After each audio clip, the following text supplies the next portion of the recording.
ഇയാളുടെ കാല് മസാജ് ചെയ്യാൻ വന്ന ഒരാളുടെ മുമ്പിൽ വെച്ചിട്ട് അയാളുടെ മുമ്പിൽ വെച്ചിട്ട് തന്നെ പല കാര്യങ്ങൾ ചെയ്യാൻ പറഞ്ഞിട്ട് ഫോഴ്സ് ചെയ്തിട്ടാണ് അന്നത്തെ ഒരു സൂയിസൈഡ് അറ്റംപ്റ്റ് നടക്കുന്നത്. ഹായ് എവരിവൺ, അപ്പൊ എന്റെ പുതിയൊരു വീഡിയോയിലേക്ക് സ്വാഗതം. അപ്പൊ ഞാൻ ഇന്ന് വന്നിരിക്കുന്നത് നമ്മുടെ Bala and Elizabeth never ending loop. ഈ ലൂപ്പ് എന്ന് പറയുന്ന ഒരു സംഭവം, ഈ ലൂപ്പിൽ പെട്ടുകഴിഞ്ഞാൽ ഇങ്ങനെ ചുരുളി പോലെ കറങ്ങിക്കൊണ്ടിരിക്കും ഗൈസ്. അതാണ് ഈ ലൂപ്പിന്റെ പ്രത്യേകത. ആദ്യം തന്നെ ബാല ആണ് ഇതിന് തുടക്കമിട്ടെന്ന് എനിക്ക് തോന്നുന്നു. കാര്യം എന്താ വെച്ചാൽ ഒരു ബാലയുടെയും കോഹ്ലിയുടെയും ഒരു പിന്നെ ഇന്റർവ്യൂല് എലിസബത്തിനെ കുറിച്ച് എന്തോ മോശമായ രീതിയിൽ പറയാതെ പറഞ്ഞ ഒരു ഇന്റർവ്യൂ ഉണ്ടായിരുന്നു. അതിന്റെ അടിയിലാണ് വന്ന് ഓരോ PR വർക്കേഴ്സ് വന്ന് ഓരോ കമന്റ്, കസ്തൂരി എന്ന് പറയുന്ന അവര് ഈ എലിസബത്തിനെ കുറിച്ച് വളരെ മോശമായിട്ട് കമന്റ് ചെയ്തു. അതിനെതിരെ എലിസബത്ത് രംഗത്ത് വന്നു. എലിസബത്ത് ഒരു ഫേസ്ബുക്ക് പോസ്റ്റ് ഇങ്ങനെ പറയാനുള്ളതെല്ലാം ഇങ്ങനെ ഉള്ളിൽ വെച്ചിരുന്ന എല്ലാം പുറത്തേക്ക് വിട്ട ഒരു പോസ്റ്റ്. അങ്ങനെ എലിസബത്ത് പിന്നെ ബാലയ്ക്കെതിരെ ഒരു യുദ്ധം പ്രഖ്യാപിച്ചതുപോലെ വന്ന് എലിസബത്ത് വീഡിയോ ഇട്ടു. അതിനുശേഷം ബാല ഇന്നലെ ഒരു വീഡിയോ ഇട്ടു. അതുകൊണ്ടാണ് ഞാനും ഈ വീഡിയോ ആയിട്ട് വരുന്നത്. ഒരു കോമഡി സെറ്റപ്പിലാണ് ഈ ഒരു വീഡിയോസ് ഒക്കെ പോയിക്കൊണ്ടിരിക്കുന്നത്. കാര്യം നമ്മുടെ ബാല ഒരു വീഡിയോ ഇടും, അത് കഴിഞ്ഞ് എലിസബത്ത് ഒരു വീഡിയോ ഇടും, പിന്നെയും ബാല ഒരു വീഡിയോ ഇടും, പിന്നെ നമ്മളൊരു വീഡിയോ ഇടും, പിന്നെയും ബാല ഒരു വീഡിയോ ഇടും, എലിസബത്ത് ഇടും, പിന്നെ ഞാൻ വീണ്ടും ഇടും. അങ്ങനെയാണ് ലാസ്റ്റ് ഇപ്പോഴും ഞാൻ ഈ ഒരു വീഡിയോയിലേക്ക് വന്നത്. എലിസബത്തിന്റെ ഭാഗത്ത് നിന്ന് ഇപ്പൊ 2 വീഡിയോ, ബാലയുടെ ഭാഗത്ത് നിന്ന് ഇപ്പം ഒരു വീഡിയോ. അപ്പൊ നമുക്ക് കുറച്ച് കാര്യങ്ങൾ ഈ വീഡിയോയിൽ പറയാനുണ്ട്. അപ്പം നേരെ വീഡിയോയിലേക്ക് പോകാം. ആദ്യം നമുക്ക് ബാലച്ചേട്ടന്റെ വീഡിയോ ഒന്ന് കാണാം. അതായത് ബാല ലാസ്റ്റ് എലിസബത്തിനെതിരെ ഇട്ട വീഡിയോ. അപ്പൊ ബാല പറഞ്ഞ കുറച്ച് കാര്യങ്ങൾ എന്ന് പറഞ്ഞു കഴിഞ്ഞാൽ ബാലയുടെ കയ്യിൽ നിന്ന് തന്നെ പോയിട്ടുണ്ട്. അത് നമ്മൾ പിടിച്ചെടുത്തിട്ടുണ്ട്. ആ വീഡിയോസ് ഒന്ന് നമുക്ക് കണ്ടു നോക്കാം. കടവുൾ സത്യമാ அந்த கஸ்தூரி யாருன்னு எனக்கு அறியல. கோகிலா உனக்கு தெரியுமா? எனக்கு தெரியாது, எனக்கு അറിയില്ല. പക്ഷെ എന്നാലും ഈ ഫൈറ്റിലൊക്കെ ഞങ്ങളില്ല. അപ്പോ നമ്മൾ പറഞ്ഞു വരുന്നത്, ഈ എലിസബത്ത് വീഡിയോ ഇട്ടത് ഈ കസ്തൂരി എന്ന് പറയുന്ന ആ വ്യക്തിയുടെ കമന്റ് പൊക്കി പിടിച്ചോണ്ടാണ്. അപ്പൊ നമ്മൾ ഓൾറെഡി കസ്തൂരിയുടെ കമന്റ് ഒക്കെ കണ്ടതാണ്. അത് പൊക്കി പിടിച്ചോണ്ടാണ് എലിസബത്ത് വന്ന് അതിനെ കുറിച്ച് പറഞ്ഞത്.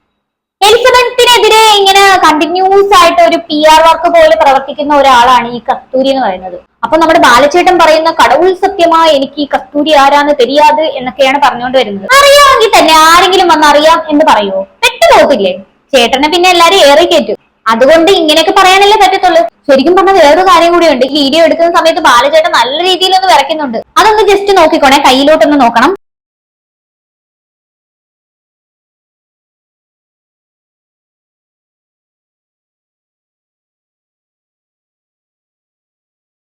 പേപ്പർ കിടന്ന് വിറവറാന്ന് വിറക്കുന്നു. ഇനി എന്തെങ്കിലും വെള്ളം അടിക്കാത്തതിന്റെ വിറവലാണോന്നും പറയാൻ പറ്റത്തില്ല കേട്ടോ. ഇനിയിപ്പോ നല്ല ടെൻഷൻ ഉണ്ടെങ്കിലും ആൾക്കാർ വിറയ്ക്കും. ആ ഒരു വിറവലാണോന്നും അറിയത്തില്ല.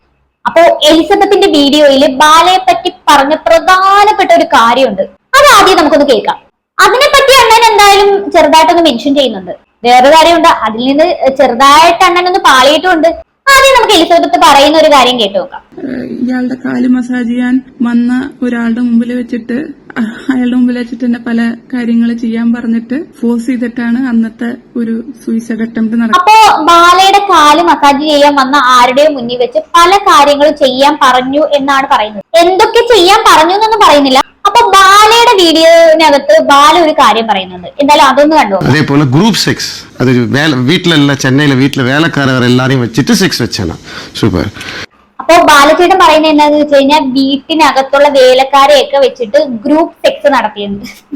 എന്ത് പറയാനല്ലേ, ഗ്രൂപ്പ് സെക്സ് നടത്തിയെന്ന് പറയുന്നത്. അപ്പൊ വേറൊരു കാര്യം എടുത്തു പറയാനുള്ളതെന്ന് പറഞ്ഞാൽ 2 വീഡിയോസ് ആണ് നമ്മുടെ എലിസബത്ത് ചെയ്തത്. ആ 2 വീഡിയോസിലും ഇങ്ങനെ ഒരു കാര്യം എലിസബത്ത് പറയുന്നില്ല.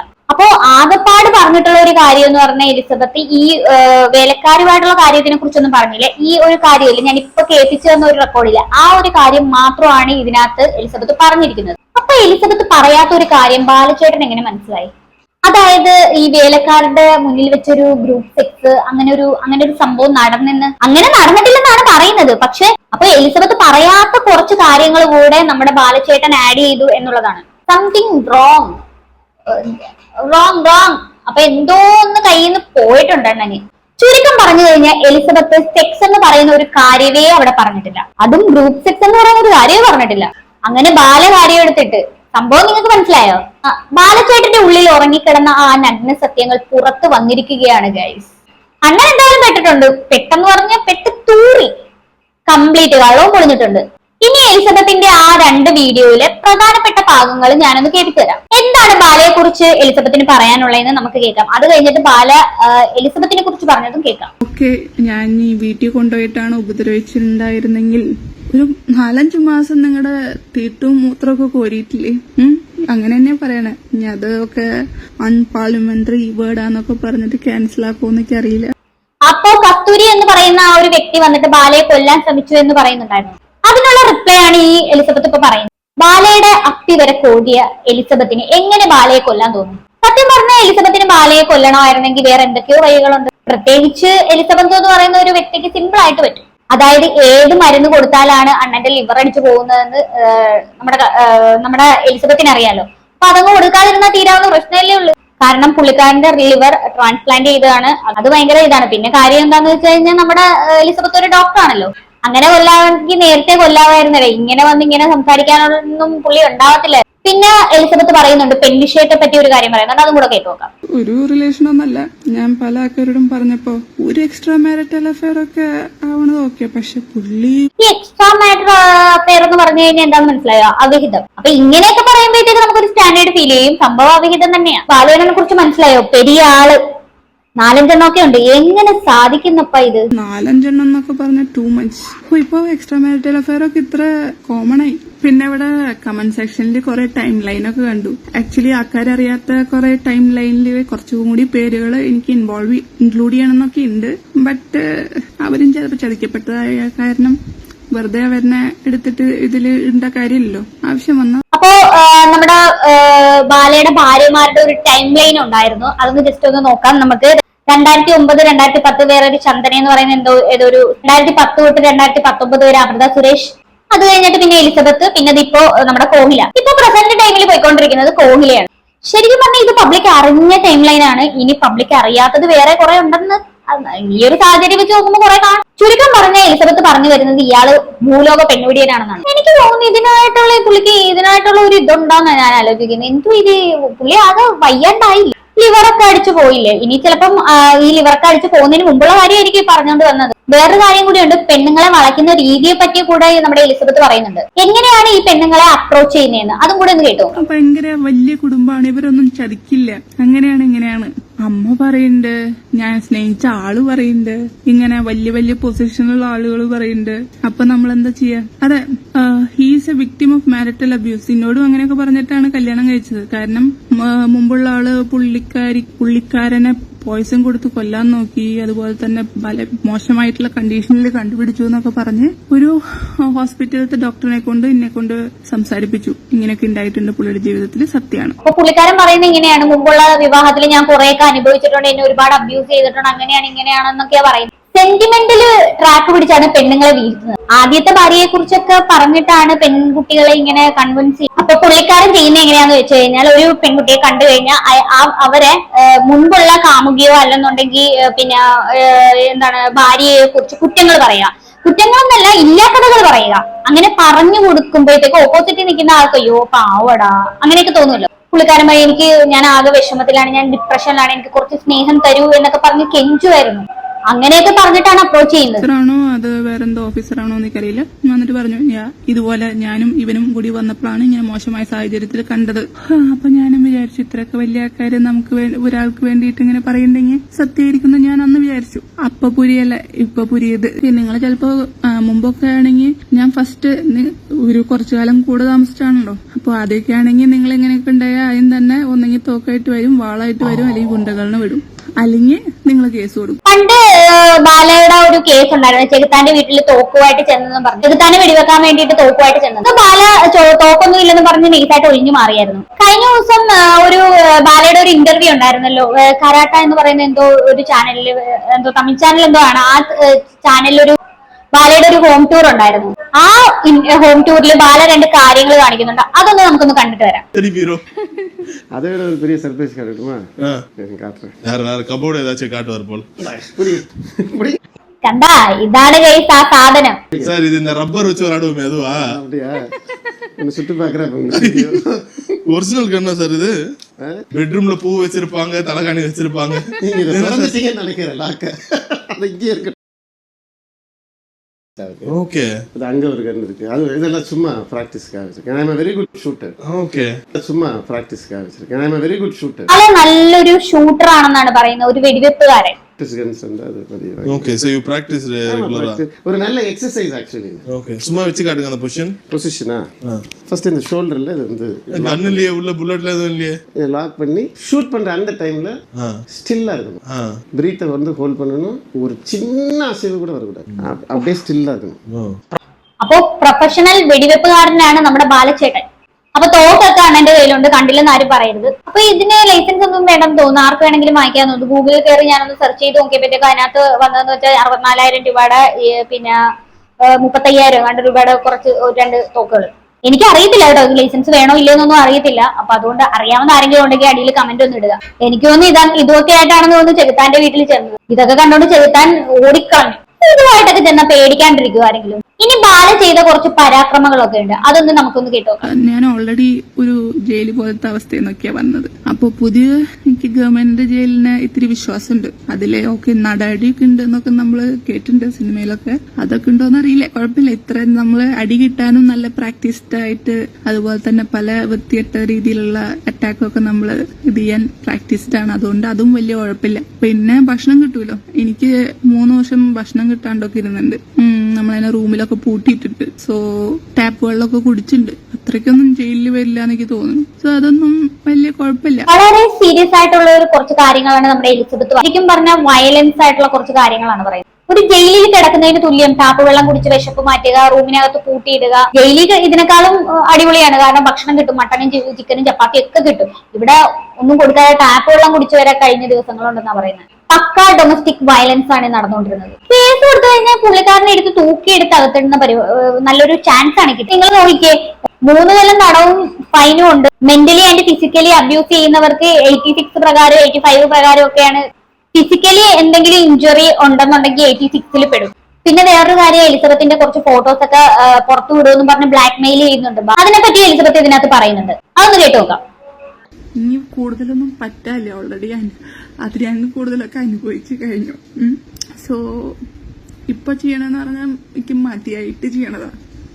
അതായത് ഇനി എന്തായാലും കുഴപ്പമില്ല, ഇനിയിപ്പൊ കൊന്നാലും കുഴപ്പമില്ല, അല്ലെങ്കിൽ എന്താ പറയാ, ഇനിയിപ്പൊ എന്റെ തുണിയില്ലാത്ത ചിത്രം ഇട്ടാലും കുഴപ്പമില്ല. ഞാനായിട്ട് കൂടിയിട്ട് ആ തുണിയില്ലാത്ത ചിത്രം നിങ്ങൾ ഉണ്ടാക്കിയിട്ടിട്ടാലും എനിക്ക് കുഴപ്പമില്ല. എന്ത് തരത്തിൽ നിങ്ങൾ എന്നെ പറ്റിയിട്ട് പറഞ്ഞാലും കുഴപ്പമില്ല. ആ തരത്തിലാക്കി തന്നതാ. എനിക്ക് എത്രമാത്രം ഇഷ്ടമായിരുന്നു എന്നറിയോ. അത് നിങ്ങൾക്ക് അറിയില്ല എന്നൊന്നും പറയുന്നത്. ശരിക്കും പറഞ്ഞ ഒരു പെണ്ണിന്റെ കണ്ണീരാണ്. ഇതിനൊന്നും അനുഭവിക്കാതെ ബാല ഇവിടെ നിന്ന് പോകത്തില്ല, അത് ഉറപ്പുള്ള കാര്യമാണ്. ഒരു പെണ്ണിന്റെ കണ്ണിൽ നിന്ന് കണ്ണുനീര് വന്നിട്ടുണ്ടെങ്കിൽ ബാല അത് തീർച്ചയായിട്ടും അനുഭവിക്കും. ശരിക്കും പറഞ്ഞാൽ അറിയുന്ന ഇത്രയും കാര്യങ്ങളാണുള്ളത്. ശരിക്കും പറഞ്ഞാൽ അറിയാത്ത എത്രയോ കാര്യങ്ങളുണ്ടാവും. പ്രൈവറ്റ് പിക്സ് വരെ പുറത്തു വിടുമെന്ന് ബ്ലാക്ക് മെയിൽ ചെയ്ത ഒരു വ്യക്തിയാണ് ഈ ബാല. ഇത് അകത്ത് കിടക്കുന്ന ഉറപ്പായിട്ട് അകത്ത് കിടക്കേണ്ട കാര്യമാണ്. നേരത്തെ ഡൊമസ്റ്റിക് വയലൻസ് ആണെങ്കിൽ ഇതിലും കേസുണ്ട് കേട്ടോ. ഇത് പ്രൈവറ്റ് ആയിട്ടുള്ള ഒരു കാര്യമാണ്, ഇങ്ങനെ പുറത്തു വിടുമെന്ന് പറഞ്ഞ് ബ്ലാക്ക് മെയിൽ ചെയ്ത് അതിനും വേറെ കേസുണ്ട്. ഇതും 3 കൊല്ലം തടവും പിഴയുമാണ്. ശരിക്കും പറഞ്ഞാൽ ഇതൊരു സീരിയസ് ക്രൈം ആണ് ഇവർ വന്ന് പറയുന്നത്. ഇതൊന്നും തെളിയിക്കാൻ ഒരു തെളിവ് അതിൽ എലിസബത്തിന്റെ കയ്യിലില്ല. അതുകൊണ്ടാണ് അവർ ചിലപ്പം കേസ് കൊടുക്കാനായിട്ട് മടിക്കുന്നതിന്റെ കാരണം. അത് നിങ്ങൾ രക്ഷപ്പെട്ട് എന്ന് കരുതരുത്. എന്തെങ്കിലും ഒരിക്കലെല്ലാം കലങ്ങിത്തെളിഞ്ഞ് വരും. കുറെ ഒരു 45 മിനിറ്റോളം വീഡിയോ ആണ് നമ്മുടെ എലിസബത്ത് ചെയ്തിരിക്കുന്നത്. എല്ലാം നമുക്ക് ഇങ്ങനെ കൊണ്ടുവന്ന് പ്ലേ ചെയ്യാൻ വേണ്ടി പറ്റത്തില്ല. ആ ഒരു സാഹചര്യമാണ്. ഈ ഒരു വീഡിയോക്കകത്ത് നമുക്കറിയാലോ എത്രയാ മിനിറ്റ് ഇടുന്നതെന്ന്. അതിൽ ചെറിയ ഇമ്പോർട്ടന്റ് ആയിട്ടുള്ള കാര്യങ്ങൾ മാത്രമാണ് ഞാൻ ഇതിനകത്ത് കേൾപ്പിക്കുന്നത്. നേരത്തെ നമ്മൾ പറഞ്ഞു, കുറെ പേര് ഇതിന്റെ അടിയിൽ വന്ന് കമന്റ് ചെയ്യുന്നുണ്ട്, ഈ ഒരു ഇത്രയും കാര്യങ്ങൾ ചെയ്തിട്ടും നിങ്ങൾ എന്തുകൊണ്ട് കേസിന് പോകുന്നില്ല, എന്താണ് നിങ്ങൾ കേസ് കൊടുക്കാൻ മടിക്കുന്നത് എന്നൊക്കെ പറയുന്നുണ്ട്. അപ്പൊ അതിനെ കുറിച്ച് കുറച്ച് കാര്യങ്ങൾ നമ്മുടെ എലിസബത്ത് പറയുന്നുണ്ട്, അതൊന്ന് കേട്ടോക്കാം. ലീഗലി കൊടുക്കാം എന്നുള്ള കാര്യം ലീഗലി കൊടുക്കാം. പക്ഷെ അതിനൊക്കെ അറിയില്ല എനിക്ക് എന്താ അതിന്റെ റിസൾട്ട് കിട്ടുക. ഞാന് ലോയറിനോടൊക്കെ ചോദിക്കുമ്പോൾ ഇവര് പറഞ്ഞ കുറെ കാര്യങ്ങളൊക്കെ പറയണു. കേസിന് അത്ര സ്ട്രോങ് ഇല്ല, കണ്ടിന്യൂസ് ആയിട്ടുള്ള ത്രെറ്റ്സ് ഉണ്ടാവണം, അങ്ങനെ ഇങ്ങനെ ഇത് അത് എന്നൊക്കെ പറഞ്ഞ് തെളിവുകൾ നമ്മൾ പീഡിപ്പിക്കുമ്പോഴൊക്കെ നമ്മൾ ക്യാമറ വെച്ചിട്ടല്ലോ നമ്മൾ അത് ചെയ്യണത്. നമുക്ക് ആ സമയത്ത് പെട്ടെന്ന് അടി കിട്ടുന്നതാണല്ലോ. അതിനൊന്നും നമ്മൾ ക്യാമറ വെച്ചിട്ടല്ലോ നമ്മൾ അടി കിട്ടുന്നത്, ക്യാമറ ഫോക്കസിലല്ലോ എടുക്കണത്. അപ്പൊ അങ്ങനത്തെ അങ്ങനത്തെ തെളിവുകൾ ഇല്ല. അടി കിട്ടിയ ഞാൻ അപ്പൊ കേസ് കൊടുക്കായിരുന്നു. ഞാൻ ആകെ ചെയ്തത് പാലാരിവട്ടം സ്റ്റേഷനിൽ ഞാൻ വിളിച്ച് പറഞ്ഞിട്ടുണ്ടായിരുന്നു. അവർ റിട്ടേൺ കംപ്ലൈന്റ് കൊടുക്കാൻ പറഞ്ഞപ്പോൾ ഞാൻ കൊടുത്തില്ല. അത് ഞാൻ ചെയ്ത തെറ്റ്. റിട്ടേൺ കംപ്ലൈന്റ് കൊടുക്കാണ്ട് ചെയ്യാൻ പറ്റില്ല എന്ന് പറഞ്ഞപ്പോൾ ഞാൻ അപ്പൊ ഒരു സ്നേഹമാണ്. ഇപ്പൊ നിങ്ങൾ ഇപ്പൊ ലിവർ സ്റ്റോപ്പ് ചെയ്യാനൊക്കെ ഞാൻ പ്രാർത്ഥിക്കുന്നുണ്ടെന്ന് പറഞ്ഞ ആ സമയത്ത് കേസ് കൊടുക്കണമായിരുന്നു. ശരിക്കും പറഞ്ഞ ആ സമയത്ത് വിളിച്ചു പറഞ്ഞു എന്നാ പറഞ്ഞ, പോലീസ് സ്റ്റേഷനിലേക്ക് വിളിച്ചു പറഞ്ഞു എന്നാ പറയുന്നത്. പക്ഷെ ആ സമയത്ത് കേസ് കൊടുക്കണമായിരുന്നു. കംപ്ലൈന്റ് കൊടുക്കാതെ എന്തായാലും അവർ അക്സെപ്റ്റ് ചെയ്യില്ല. അത് കാരണം എന്താന്ന് വെച്ച് കഴിഞ്ഞാൽ ഇതിനകത്ത് ഒരുപാട് കേസുകൾ വരുന്നുണ്ട് ഇങ്ങനെ വിളിച്ചു പറഞ്ഞു. അപ്പൊ അത് ജെനുവിൻ ഏതാണ് ഫേക്ക് ഏതാണെന്ന് ഇവർക്ക് കണ്ടുപിടിക്കാൻ പറ്റാത്തത് കൊണ്ടാണ് ഇങ്ങനെ കേസ് കൊടുക്കണമെന്ന് തന്നെ പറയുന്നത്. കംപ്ലൈന്റ് കൊടുത്താൽ മാത്രമേ കാര്യങ്ങൾ നടക്കൂ. ഇപ്പോഴത്തെ ഒരു കാലഘട്ടത്തിൽ പ്രോപ്പർ ആയിട്ട് എവിഡൻസ് ഇല്ലാതെ ഒന്നും നിലനിൽക്കത്തില്ല. എന്തെങ്കിലും ഒരു കാര്യം ഉണ്ടെങ്കിൽ എവിഡൻസ് വേണം. അത് ആരാണെങ്കിലും എവിഡൻസ് ഉണ്ടെങ്കിൽ മാത്രമേ വിശ്വസിക്കത്തുള്ളൂ. ഇതിനകത്ത് ശരിക്കും എവിഡൻസും കാര്യങ്ങളും ഒന്നും ഇല്ലാത്ത സ്ഥിതിക്ക് ഇത് കേസ് കൊടുത്താലും വിജയിക്കുമെന്നൊന്നും തോന്നുന്നില്ല. പിന്നെ വേറൊരു കാര്യം ഇതിനകത്ത് ലാസ്റ്റ് പറഞ്ഞു തീർത്തുന്നുണ്ട്, തല്ലുമ്പോഴും സ്നേഹമാണെന്ന്. ആ സ്നേഹം കൊണ്ടാണ് കേസ് കൊടുക്കാത്തതെന്ന്. അന്ന് കേസ് കൊടുക്കാത്തതിന്റെയാണ് ഇപ്പൊ കിടന്ന് അനുഭവിക്കുന്നതെന്നേ ഉള്ളൂ എനിക്ക് പറയാൻ. പിന്നെ വേറൊരു കാര്യം ഇതിനകത്ത് എലിസബത്ത് എടുത്തു പറയുന്നുണ്ട്, ബാല ഒരു മാഫിയ സെറ്റപ്പ് ആണെന്ന്. അതിനെക്കുറിച്ച് നല്ല രീതിയിൽ പറയുന്നുണ്ട്. അതൊന്ന് ജസ്റ്റ് കേട്ടു നോക്കാം. പിന്നത്തെ ഒരു കാര്യം എന്ന് പറയുകയാണെങ്കിൽ ഭയങ്കരമായിട്ടുള്ള ഇൻഫ്ലുവൻഷ്യൽ ആയിട്ടുള്ള ആളാണ്. കാശിന്റെ മണീന്റെ പവർ ഉണ്ട്. ഞാൻ പല സമയത്ത് ഗുണ്ടകൾ വരുന്ന കണ്ടിട്ടുണ്ട്, പല സമയത്ത് പോലീസുകാർ വരുന്ന കണ്ടിട്ടുണ്ട്, പല സമയത്ത് പൊളിറ്റീഷ്യൻസ് വരുന്ന കണ്ടിട്ടുണ്ട്. മാത്രമല്ല ഈ മോൺസൺ മാവുങ്കൽ എന്ന് പറഞ്ഞിട്ടുള്ള കേസ്, ആ കേസിലെ ഈവൻ ഇപ്പോ IAS പഠിക്കാനുള്ള ഒരു കേസൊക്കെയാണെന്ന് പറഞ്ഞു. അത്ര വലിയ കേസൊക്കെയാണെന്നാണ് പറഞ്ഞത്. അത്ര ആൾക്കാരനെ പറ്റിച്ചിട്ടുണ്ടെന്നുള്ളത്. അപ്പൊ അത്ര സീക്രട്ട് ആയിട്ടുള്ള നടന്നിട്ടുള്ള കേസ് പോലും അങ്ങേരനെ അറസ്റ്റ് ചെയ്യണതിന്റെ 6 മാസം മുമ്പ് ഇങ്ങേർക്ക് ഒരു SP ഇയാളിനെ ഇൻഫോം ചെയ്തിട്ടുണ്ടായിരുന്നു. അയാളായിട്ടുള്ള ഡീലിംഗ്സ് ഒക്കെ കട്ട് ചെയ്യണം, ഇനി ഇന്നെ വിളിക്കേണ്ട, നിങ്ങളും അവരായിട്ടുള്ള ഡീലിംഗ്സ് ഒക്കെ കട്ട് ചെയ്തിട്ട് നിർത്തണം എന്ന് പറഞ്ഞിട്ട് ഇയാൾക്കൊരു ഇൻഫർമേഷൻ കിട്ടിയിട്ടുണ്ടെന്ന് ഇയാൾ പറഞ്ഞിട്ടുണ്ടായിരുന്നു. അതൊക്കെ സത്യമാണോ എന്നറിയില്ല. കാരണം 100% സംസാരിക്കണേൽ 80% മാത്രമേ വിശ്വസിക്കാൻ പറ്റുള്ളൂ. അത് വെറുതെ പൊങ്ങച്ചൻ പറഞ്ഞാണോ എന്നറിയില്ല. പക്ഷെ ഞാൻ അത് കേട്ടിട്ടുണ്ട്. അത് നിങ്ങൾക്ക് കൂടുതൽ അന്വേഷിക്കണമെങ്കിൽ അന്വേഷിക്കണ്ടെങ്കിൽ അന്വേഷിക്കേണ്ട. കാരണം സീക്രട്ട് ആയിട്ട് നടത്തിയൊരു മിഷൻ എങ്ങനെ ഇയാൾക്ക് മാത്രം അറിയണമെന്ന് എനിക്കറിയില്ല. അപ്പോ അതുകൊണ്ടൊക്കെ എനിക്ക് പേടിയാണ്. കാരണം SP റാങ്കിലുള്ള ഒരാള് ഇതൊക്കെ വിളിച്ചു പറഞ്ഞു എന്നാണ്. അപ്പൊ മോൺസൺ മാവുങ്കലിന്റെ ഒരു കേസ് നിങ്ങൾക്ക് അറിയായിരിക്കും, മറ്റേ പുരാവസ്തു. പിന്നെ അത് മാത്രമല്ല കുറെ തട്ടിപ്പുകൾ അദ്ദേഹം നടത്തിയിട്ടുണ്ട്. മോൺസൺ മാവുങ്കല് പിന്നെ ആളുകളെ പറ്റിച്ച ലിസ്റ്റ് എടുക്കുവാണെങ്കിൽ പ്രമുഖന്മാരായിട്ട് ഒരുപാട് പേര് അതിനകത്തുണ്ട്. സിനിമക്കാരും പൊളിറ്റിക്സിലുള്ളവരും എല്ലാവരും അതിനകത്ത്. മേ ബി ബാലയ്ക്ക് ചിലപ്പം അതിനകത്തൊരു ഇങ്ങേരുമായിട്ടൊരു ഡീലിംഗ്സ് ഒക്കെ ഉണ്ടാകും. അതിനെക്കുറിച്ചൊരു വീഡിയോ ഞാൻ ചെയ്തിട്ടുണ്ട്. ജസ്റ്റ് കണ്ടു കഴിഞ്ഞാൽ മനസ്സിലാവും. പുരാവസ്തു ശേഖരിക്കുന്ന ആളാണെന്ന് തോന്നുന്നു. കുറെ കാര്യങ്ങൾ വീട്ടിലൊക്കെ ഇരിപ്പുണ്ടെന്നൊക്കെയാണ് പറയുന്നത്. എന്തോ ഞാൻ പറഞ്ഞില്ലേ, യേശുവിന്റെ കാലത്തുള്ളതും കൃഷ്ണന്റെ കാലത്തുള്ളതും മുഹമ്മദ് നബിയുടെ കാലത്തുള്ളതും ഒക്കെ അവിടെ ഇരിപ്പുണ്ടെന്നാണ് പറയപ്പെടുന്നത്. ഒരുപാട് പഴയ സാധനങ്ങളൊക്കെ പുള്ളിക്കാരന്റെ കയ്യിലുണ്ടെന്നാണ് പറയുന്നത്. അതുകൊണ്ട് ചിലപ്പോൾ മേ ബി ഈ മോൺസൺ മാവുങ്കലുമായിട്ട് ചിലപ്പോൾ ബാലയ്ക്ക് കണക്ഷൻ ഉണ്ടാവാം. അങ്ങേരെ അറസ്റ്റ് ചെയ്യുന്നതിന് മുമ്പേ, മാസങ്ങൾക്ക് മുമ്പേ ബാലയ്ക്ക് ഇൻഫർമേഷൻ കൊടുത്തിരുന്നു. ഇയാളുമായിട്ടുള്ള കണക്ഷൻ ഒക്കെ വിടുമെന്ന് പറഞ്ഞു. ഇതൊക്കെ ഉള്ളതാണോന്നൊന്നും അറിയത്തില്ല. പുള്ളിക്കാരിക്ക് പോലും കൃത്യമായിട്ട് അറിയത്തില്ല. ബാല ഇനി തള്ളിയതാണോന്നും അറിയത്തില്ല. ബാല കാണുന്ന പോലെ ഒന്നുമല്ല. ബാലയ്ക്ക് അത്യാവശ്യം പിടിപാടൊക്കെ ഉണ്ട്. ബാക്കിയും കൂടെ കേൾക്കാം. അത് കഴിഞ്ഞ് ഒരു മാസം കഴിഞ്ഞിട്ടായിട്ടുണ്ടാവും ഇങ്ങേരുടെ അപ്പന്റെ സ്വത്തൊക്കെ വിറ്റിട്ടുണ്ട്. അപ്പൊ അതില് 10-20 കോടി വന്നു എന്നാണ് കേൾക്കണേ. അതില് 6 കോടി സംതിങ് വൈറ്റ് മണി ആയിട്ടും ബാക്കിയൊക്കെ ബ്ലാക്ക് മണി ആയിട്ടും ആണ് വന്നതെന്നാണ് കേട്ട്. അപ്പൊ പുള്ളിക്കാരന് ബ്ലാക്ക് മണി വെളുപ്പിക്കലും വശമുണ്ട്. ഒരുപാട് ആരോപണങ്ങളാണല്ലോ ഇപ്പൊ ബാലയ്ക്ക് മേലെ വരുന്നത്. ഇപ്പൊ എന്തോരമായി. ഇയാളുടെ കാല് മസാജ് ചെയ്യാൻ വന്ന ഒരാളുടെ മുമ്പിൽ വെച്ചിട്ട് അയാളുടെ മുമ്പിൽ വെച്ചിട്ട് തന്നെ പല കാര്യങ്ങൾ ചെയ്യാൻ പറഞ്ഞിട്ട് ഫോഴ്സ് ചെയ്തിട്ടാണ് അന്നത്തെ ഒരു സൂയിസൈഡ് അറ്റംപ്റ്റ് നടക്കണേ. അത് ഞാൻ ആദ്യം തന്നെ ഇങ്ങേരുടെ അമ്മയോട് പറഞ്ഞപ്പോ ഇവര് ദേഷ്യത്തില് ഇങ്ങേര് ഫോൺ എടുത്തിട്ട് എന്റെ മോത്തിക്ക് എറിഞ്ഞു. ആ മുഖം ഒന്ന് ജസ്റ്റ് ഷിഫ്റ്റ് ചെയ്തപ്പോ അത് പോയി ബാക്കിലത്തെ ഷെൽഫിൽ കൊണ്ടു. ഷെൽഫ് ഗ്ലാസ് ആയിരുന്നു, ഗ്ലാസ് പൊട്ടി. ഇവൻ ആ ഗ്ലാസ് പൊട്ടിയിട്ട് എന്റെ കഴുത്തിലൊക്കെ കൊള്ളാം, ആ ഗ്ലാസ് പൊട്ടിയിട്ട് എന്റെ കണ്ണിൽ കൊള്ളാം. കാരണം എന്റെ മുഖത്തിന്റെ ഡയറക്ഷൻ. ഇത് പക്കാ ഡൊമസ്റ്റിക് വയലൻസ് ആണ് ഈ പറഞ്ഞു വെക്കുന്നത് മൊത്തം. കേസ് കൊടുക്കേണ്ട സമയത്ത് കേസ് കൊടുത്തിരുന്നെങ്കിൽ ബാല അകത്ത് കിടന്നേനെ. ബാലയുടെ അമ്മേനെ വിളിച്ച് പറഞ്ഞപ്പോ പറഞ്ഞു കേട്ടില്ലേ, അവനൊരു നടനല്ലേ. അമ്മ വരെ ബാലയെ സപ്പോർട്ട് ചെയ്താ സംസാരിക്കുന്നത്. പിന്നെന്ത് ചെയ്യാനാ. അപ്പൊ പുള്ളിക്കാരി സൂയിസൈഡ് അറ്റംപ്റ്റ് നടത്തിയത് എന്തിനാണെന്ന് മനസ്സിലായോ? ഈ കാല് മസാജ് ചെയ്യാൻ വന്ന ആ പുള്ളിക്കാരന്റെ മുന്നിൽ വെച്ച് പിന്നെ എന്തൊക്കെയോ ചെയ്യാൻ പറഞ്ഞു എന്നാ പറയുന്നത്. അതിന്റെ പേരിലാണ് പുള്ളിക്കാരി പോയി സൂയിസൈഡ് ചെയ്യാൻ ശ്രമിച്ചതെന്നാ പറയുന്നത്. എന്തുവാ ചെയ്തതെന്നൊന്നും വ്യക്തമായിട്ട് ഇതിനകത്ത് പറയുന്നില്ല. ഡൊമസ്റ്റിക് വയലൻസിന്റെ അങ്ങേയറ്റമാണ്, സീരിയസ് ഇഷ്യൂ. എന്താണിത്? ഇനി നമുക്ക് നേരെ ബാലയുടെ വീഡിയോയിലേക്ക് വരാം. ബാല എലിസബത്തിനെതിരെ എന്താണ് പറയുന്നതെന്ന് നോക്കാം. ഒന്നും പുള്ളിക്ക് പറയാനില്ല. പിന്നെ വെറുതെ ആസ് യൂഷ്വൽ മെഴുകല് പറയേണ്ട കാര്യമില്ല ആ സംഭവം തന്നെ. ഞാൻ ഇത്രയും വർഷം നിങ്ങളെ പരിചയമുണ്ട്. റേപ്പിസ്റ്റ്, പെണ്ണെ കൊണ്ടുവന്ന് റേപ്പ് ചെയ്തു, ഫോർജറി ചെയ്തു, തട്ടിപ്പ് കേസ്. അതേപോലെ ഗ്രൂപ്പ് സെക്സ്, അതൊരു വീട്ടിലെല്ലാം ചെന്നൈയിലെ വീട്ടിലെ വേലക്കാരവരെല്ലാവരെയും വെച്ചിട്ട് സെക്സ് വെച്ചാണ്. സൂപ്പർ. Domestic violence. அந்த ഡൊമസ്റ്റിക് വയലൻസ് എല്ലാം എനിക്ക് എവിഡൻസ് ഉണ്ട്, പോലീസോടെ എവിഡൻസ് ഉണ്ട്, കാണിക്കാം. Charity by fraudulence, very nice. ഇത് മാത്രമല്ല, ബ്ലാക്ക് മണി വെളുപ്പിക്കൽ അണ്ണന്റെ പേരിലുണ്ടല്ലോ, വിവാഹ തട്ടിപ്പ് വേണമെങ്കിൽ അണ്ണന്റെ പേരിലിടാം. പിന്നെ മാഫിയ, കൊട്ടേഷൻ, ഗുണ്ടപ്പരിപാടി, ഇതൊക്കെ അണ്ണന്റെ പേരിലിടാം. പിന്നെ അതുകൂടാതെ ആനക്കൊമ്പോ മാൻകൊമ്പോ മറ്റേ നക്ഷത്രാമയോ അതൊക്കെ ഇതിനകത്ത് പെടുന്ന കാര്യമാണ്. ഇപ്പൊ തന്നെ ഒരുപാട് ആരോപണങ്ങളായി. അണ്ണനെ അകത്താക്കാൻ വേണ്ടി പുതിയ നിയമങ്ങളൊക്കെ എടുക്കേണ്ടി വരും, പുതിയ പുതിയ കാര്യങ്ങളൊക്കെ ചിലപ്പോൾ എടുക്കേണ്ടി വരും. അതിനും മാത്രം ഉണ്ട് ഇപ്പൊ വകുപ്പുകൾ. ഇത്രയും പുള്ളിക്കാരൻ താങ്ങുമെന്ന് എനിക്ക് അറിയത്തില്ല. ഈ വീഡിയോക്കകത്ത് ഏറ്റവും അവസാനം പുള്ളിക്കാരൻ പറയുന്നത് ചാരിറ്റി തട്ടിപ്പ്.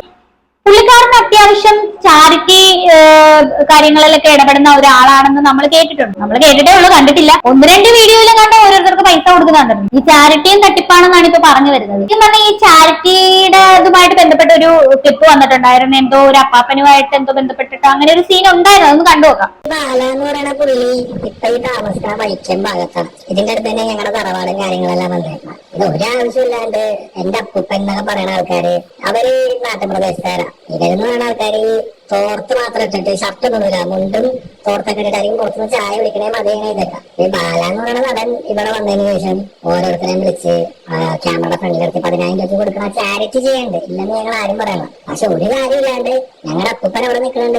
ഞങ്ങളുടെ അപ്പൂപ്പൻ്റെ അടുത്ത് വന്ന് ചോദിച്ച് സെർച്ച് ഇല്ലാണ്ടിരിക്കുന്ന ആളല്ലേ. അപ്പൊ പുള്ളിക്കാരൻ വിചാരിച്ച് ഒരു ഗതിയില്ലാത്ത കുടുംബക്കാരായിരിക്കും. അപ്പൊ ഈ ചാരിറ്റിയുടെ വീഡിയോയിൽ എന്റെ അപ്പൂപ്പനെ പിടിച്ചു നിർത്തി അതിന്റെ പുള്ളിനെ ഞാൻ സഹായിക്കും എന്നൊക്കെ പറഞ്ഞ കാര്യം ചെയ്തു. ഇത് ഞങ്ങളുടെ പുറത്തുള്ള അബ്രോഡിലുള്ള ഞങ്ങളുടെ സിസ്റ്റേഴ്സ് ആണെങ്കിലും ശരി, കസിൻസ് ആണെങ്കിലും ശരി, എല്ലാവരും വീഡിയോ കണ്ടതിന് ശേഷം ഇത് അറിയണത്. അപ്പൂപ്പനും മനസ്സിലായിട്ടില്ല, 10-52 വയസ്സ് പ്രായമുള്ള ഒരാളല്ലേ. അപ്പൊ ഇത് ഞങ്ങൾ പുള്ളിന്റെ അടുത്ത് പറഞ്ഞ് ഇത് നിങ്ങൾ എന്തിനാണ് ഞങ്ങളുടെ അപ്പൂപ്പനെ വിളിച്ചിട്ട് ചാരിറ്റി വീഡിയോ കാര്യങ്ങൾ ചെയ്തെന്ന് വെച്ച് പുള്ളിന്റെ വീട്ടിലേക്ക് പോയി. പുള്ളി ആ വീഡിയോ ഡിലീറ്റ് ചെയ്യുകയും ചെയ്യും. ഞങ്ങൾക്ക് പുറത്താരോടും പറയാനോ അത് എക്സ്പോസ് ചെയ്യണമെന്ന് ഞങ്ങൾക്ക് താല്പര്യമില്ല. അതുകൊണ്ടാണ് ആരോടും പറയാം. സംഭവം മനസ്സിലായി. ഏതോ ഒരു അപ്പൂപ്പൻ അവിടെ കണ്ട് നിന്ന് സംഭവം പുള്ളിക്കാരൻ മുണ്ടൊക്കെ കൊടുത്ത് നാട്ടിൻപുറത്തൊക്കെ നിൽക്കുന്ന പോലെ ഇങ്ങനെ തോർത്തൊക്കെ ഇങ്ങനെ തോളിലോട്ടിട്ട് അങ്ങനെ ഒരു പുള്ളിക്കാരൻ നിൽക്കുന്ന കണ്ടപ്പോഴത്തേക്കും ബാല വിചാരിച്ചു പാവപ്പെട്ട ഏതോ ഒരു അപ്പൂപ്പനാണ്. അങ്ങേര് നല്ല ലെവലില് വലിയ പണക്കാരനാണ്. പുള്ളിക്കാരൻ അങ്ങനെ നിന്നതേ ഉള്ളൂ. അവരുടെ മക്കളും കൊച്ചുമക്കളും ഒക്കെ പുറത്ത് അത്യാവശ്യം നല്ല കുടുംബത്തിലൊരു വ്യക്തി. അപ്പൊ അങ്ങനെ പുള്ളിക്കാരൻ നിൽക്കുന്ന കണ്ടപ്പോ ബാല വിചാരിച്ചു പാവപ്പെട്ട ആളാണെന്നും പറഞ്ഞ് ഒരു 10,000 രൂപ അങ്ങോട്ട് എടുത്ത് കൊടുത്തു. അതെടുത്ത് വീഡിയോയും ഇട്ടു.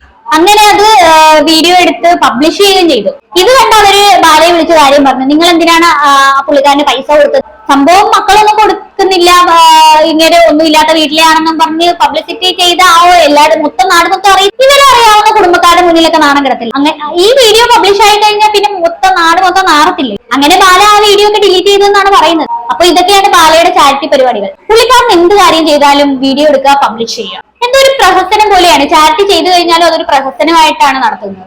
ശരിക്കും പറഞ്ഞാൽ അറിയത്തില്ല, നമുക്ക് പുള്ളി ചെയ്യുന്നുണ്ടാവാം. പക്ഷെ എന്നാലും ചെയ്യുന്ന കാര്യങ്ങളൊക്കെ ഇങ്ങനെ പബ്ലിക്കായിട്ട് ഇടുന്നൊക്കെ ഭയങ്കര മോശം. എന്തായാലും ഈ ഒരു വോയിസ് കിടന്ന് കറങ്ങുന്നുണ്ട്, അതാണ് നമ്മൾ പ്രേ ചെയ്തത്. എന്തായാലും ബാക്കി കാര്യങ്ങളൂടെ ബാല പറയുന്നു കേട്ടോക്കാം. This is a planned massive attack. ഞാൻ പോലും ഇന്നേ വരെ എഴുതി വെച്ചിട്ട് ഞാൻ സംസാരിച്ചിട്ടുണ്ടോ? കാരണം നിയമം പാലിക്കണം. ഈ പ്ലാൻഡ് മാസീവ് അറ്റാക്ക് എന്ന് പറയുന്ന റീസൺ എന്താണെന്ന് വെച്ചാൽ ഇത് ഒരാളല്ല ചെയ്യുന്നത്, ഒരു 4-5 പേരാണ് ചെയ്യുന്നത്. അതിന്റെ ഗ്രൂപ്പ് ഹെഡ് ആരാണ് നിങ്ങൾക്ക് എല്ലാവർക്കും മനസ്സിലാവും. ഇപ്പൊ ബാലയ്ക്കെതിരെ വരുന്ന വീഡിയോകളും ഫോട്ടോകളും കാര്യങ്ങളും എല്ലാം പ്ലാൻഡ് ആണെന്നാണ് ബാലചേട്ടൻ പറയുന്നത്. അഭിരാമി സുരേഷ്, പിന്നെ അമൃത സുരേഷ്, എലിസബത്ത്, വേറെ 2 പേരും കൂടെ ഉണ്ട്. അത് ആരാണെന്ന് മനസ്സിലായില്ല. ചോറ് അരിയാഹാരം കഴിക്കുന്ന ആർക്കാണെങ്കിലും മനസ്സിലാവുന്ന ഒരു കാര്യമാണ്. ഇവര് 3 പേരും ആ ലിസ്റ്റിലുണ്ടാവും. ബാക്കി 2 പേരും കൂടെ ഉണ്ട്. അതുകൂടെ മനസ്സിലായിരുന്നെങ്കിൽ ഒന്ന് നന്നായിരുന്നു. ഞാൻ വീഡിയോ ഇടുന്നില്ല. നല്ല കാര്യം. വീഡിയോ ഇടാൻ വേണ്ടി വല്ലതും പറയാനുണ്ടോ? ഇടുന്നില്ലെന്ന് പറഞ്ഞാൽ അങ്ങനെ ഒരു സിറ്റുവേഷനിൽ എന്നെ കൊണ്ടുവരരുത്. റിക്വസ്റ്റ് ആണ്. കാരണം സത്യങ്ങൾ അറിയാതെ ഭയങ്കര സത്യങ്ങളുണ്ട്, നെട്ടിപ്പോകുന്ന സത്യങ്ങളാണ് പറയാനുള്ളത്. നെട്ടിപ്പോകുന്ന സത്യങ്ങളുണ്ട്. എൻ്റെ ഒരു നല്ല മനസ്സുകൊണ്ട് പുറത്തു പറയാം. പിന്നെ ഒരു കാര്യം കൂടെ പറഞ്ഞാൽ എല്ലാം തലതിരിഞ്ഞു പോകും. ഇപ്പോഴും എൻ്റെ നല്ല മനസ്സുകൊണ്ട് ഞാൻ വേണ്ട ചൊല്ലുന്നുണ്ടാക്കണ്ട, ബട്ട് കോടതിയെ നമ്മ ബഹുമാനം. എന്റെ പൊന്നളി, ആ മനസ്സ് നിങ്ങൾ കാണാതെ പോയത് കേട്ടോ. നല്ല മനസ്സെന്ന് പറയുന്നത് മാത്രമേ ഉള്ളൂ. ഇങ്ങനെ നല്ല മനസ്സിന് ഉടമയാണെന്നൊന്നും ആരും പറയുന്നത്. ശരിക്കും പറഞ്ഞാൽ അണ്ണൻ നല്ലൊരു മൈൻഡ് ആണെന്നുണ്ടെങ്കിൽ ഇങ്ങനെ ഒന്നും മെഴുകത്തൊന്നുമില്ല. എന്തെങ്കിലും അദ്ദേഹത്തിന് പറയാനുണ്ടായിരുന്നെങ്കിൽ ഒരു പ്രസ് മീറ്റ് വിളിച്ചു വരുത്തിയിട്ട് അതിനകത്ത് പറഞ്ഞേനെ. ഇതൊന്നും പറയാനില്ലാത്തതുകൊണ്ട് വന്നിരുന്നു ഇങ്ങനെ ചുമ്മാ പേരിന് വേണ്ടി പറഞ്ഞതേ ഉള്ളൂ, അല്ലാണ്ട് വേറെ ഒന്നും ഇല്ല. ഞാൻ പ്ലീസ് സത്യം വേറെയാണ്. ഞാൻ ആത്മാർത്ഥമായിട്ട് പറയാണ്. എന്നെ തെളിയിക്കാനല്ല ഞാൻ പറയുന്നത്. എനിക്ക് ഇപ്പം എന്താ പറയാ, എനിക്ക് നഷ്ടപ്പെടാൻ ഒന്നേ ഉള്ളൂ, നിങ്ങളുടെ സ്നേഹം മാത്രമേ ഉള്ളൂ. ഇവിടെ ആർക്കും വേണ്ട. ഉദ്ദേശം മനസ്സിലായില്ല. ഞങ്ങൾ നല്ല ഒരു ജീവിതത്തിൽ ജീവിക്കാൻ പാടില്ല. പിന്നെ വെറുതെ ഇരിക്കുന്ന ജേക്കബ്, അവൻ കാരണം എന്നാണ് ജീവിച്ചിരിക്കുന്നത്. അതെല്ലാം അത് അന്ന് നടന്ന സംഭവങ്ങൾ ഒന്നും ആർക്കും അറിയില്ല. അപ്പം എവിടെയായിരുന്നു അവര്? പറഞ്ഞാ പോവും. ജേക്കബ് എന്ന് പറയുന്ന പുള്ളിക്കാരനെങ്ങാണ്ടാണ് ഈ ലിവർ ട്രാൻസ്പ്ലാന്റ് ചെയ്താൽ കൊടുത്തതെന്ന് തോന്നുന്നു. കഴിഞ്ഞ ദിവസം എലിസബത്തിന്റെ ഒരു പോസ്റ്റിനകത്ത് ഈ ഓർഗൻ ട്രാൻസ്പ്ലാന്റ് ചെയ്തതിന്റെ ഒരു കാര്യം പറയുന്നുണ്ട്. ഈ ഒരു സാധനമാണ് അതിനകത്ത് കൊടുത്തിരിക്കുന്നത്. എനിക്ക് തോന്നുന്നു ഈ പൈസ ഓർഗൻ ഇങ്ങനെ കൊടുക്കുന്നതിന് പൈസ വാങ്ങിക്കല് അത് ഇല്ലീഗൽ ആണെന്ന് തോന്നുന്നു. ദാനം കൊടുക്കാം, പക്ഷെ പൈസ വാങ്ങിച്ചിട്ട് വാങ്ങിക്കുന്നത് അത് ഇല്ലീഗലാണ്. അതുകൊണ്ടായിരിക്കും, ചിലപ്പോൾ ദാനം കൊടുത്തായിരിക്കും. അതുകൊണ്ടാണ് ഈ പുള്ളിക്കാരൻ ഇങ്ങനെ വന്നിട്ട് വീഡിയോയിൽ പറയുന്നത്. ശരിക്കും പറഞ്ഞാൽ ഈ ഒരു വീഡിയോ കണ്ടാൽ മനസ്സിലാവും ഈ ബാല ശരിക്കും വിറക്കുന്നുണ്ട്. അപ്പൊ ഇതൊക്കെയാണ് ഇവിടെ നടക്കുന്ന കാര്യങ്ങൾ. എന്തായാലും എലിസബത്ത് രണ്ടും കൽപ്പിച്ചാണ്. എനിക്ക് എന്തെങ്കിലും സംഭവിച്ചാൽ നിങ്ങൾക്ക് ഇത് അറിയണം എന്നുള്ള തരത്തിലാണ് പുള്ളിക്കാരി വീഡിയോസ് ഒക്കെ ചെയ്തിരിക്കുന്നത്. എന്തായാലും എലിസബത്തിനോട് എനിക്കൊരു കാര്യം പറയാനുള്ളത്, നിങ്ങൾ ഇന്ന കാര്യങ്ങളെല്ലാം ഒന്ന് ചുരുക്കി പറഞ്ഞാൽ വളരെ നന്നായിരുന്നു. എന്നാലും നമുക്ക് കാര്യങ്ങളൊക്കെ ഒന്ന് സെറ്റാക്കാൻ പറ്റത്തുള്ളൂ. എന്താ സംഭവം എന്ന് വെച്ചാൽ നമ്മളെ പോലുള്ള ആൾക്കാരൊക്കെ വന്നിട്ട് ഇങ്ങനെ തർജ്ജമ ചെയ്യേണ്ടി വരും. അതിന് ഇച്ചിരി പാടാണ്. അതുകൊണ്ടാണ് ഒന്ന് ചുരുക്കിയ കാര്യങ്ങളൊക്കെ എളുപ്പത്തിൽ പറയാം. അപ്പൊ എന്താണ് ഇത് കേട്ടിട്ട് നിങ്ങൾക്ക് തോന്നുന്നതെന്ന് വെച്ചാൽ താഴെ കമന്റ് ബോക്സിൽ കമന്റ് ചെയ്യുക. അപ്പൊ അടുത്തൊരു വീഡിയോ കാണുന്നവരെ ബൈ ബൈ.